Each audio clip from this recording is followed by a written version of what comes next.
shy this week, thanks to her, and she greatly feared a repeat of last week's carnage. She took the ramp more slowly than usual, stopped at the top, and spent a long time looking both ways before easing right onto the 2-lane road. There was no moon tonight, and the darkness seemed to swallow the beams of her headlights, as if she were shining them down the throat of a monster.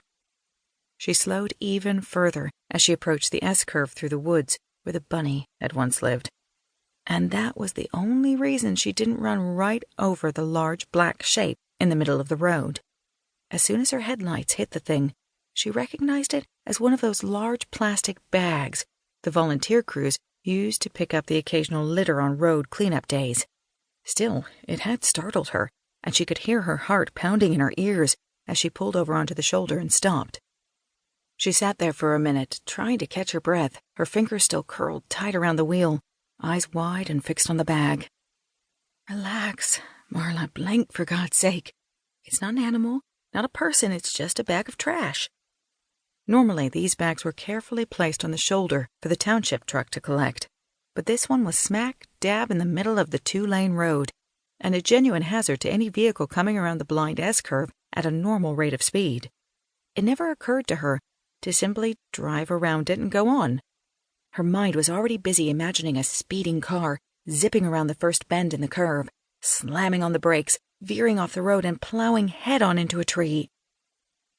It was only after she got out of the car that she also imagined that same speeding car running into her while she was trying to drag the bag off the road, which made her move a lot faster.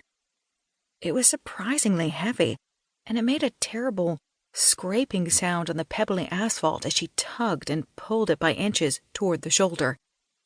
And that was when she began to suspect what was really in the bag.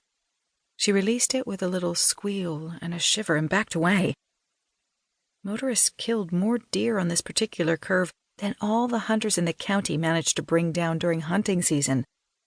You didn't think much about what happened after the accidents unless you happened to see the roadkill crews making their rounds, loading grisly remains into the open-backed truck that hauled them away. Sometimes the job got messy, and then they had to use a shovel and a bag. Apparently, this particular bag had fallen unnoticed off the back of the truck when it accelerated on the curve. Marla looked down at the bag with a mixture of sadness and distaste, understanding the heaviness now, seeing the telltale swells and lumps that clearly marked a large object and not a collection of discarded cans and paper. At least, she hadn't killed this one, hadn't witnessed its violent end, which made the job ahead a little easier. She wondered absently why it didn't smell, murmured a brief prayer that the bag didn't rip when she tried moving it again, then bent to her work. This time, she put her back to the side of the road and tried pulling the bag toward her. The large animal inside shifted and rolled with the first tug.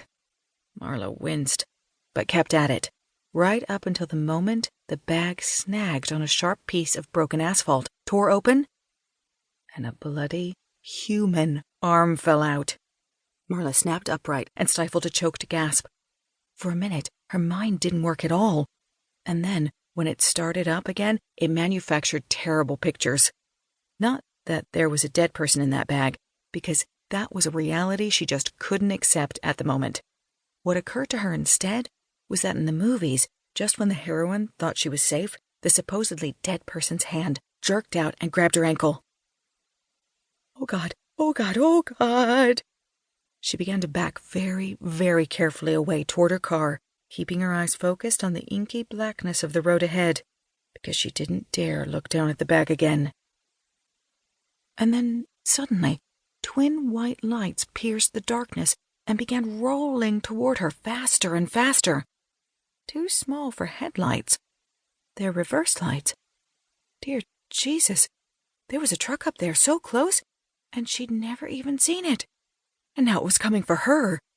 Marla was totally paralyzed for a few moments, trying to regain her composure, rationalizing for the sake of her sanity, because none of this made sense in her perfect world.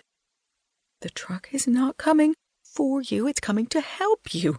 This is the country. People stop to offer assistance when they see a car on the side of the road, because in Buttonwillow, Minnesota, everybody is your neighbor, even if you live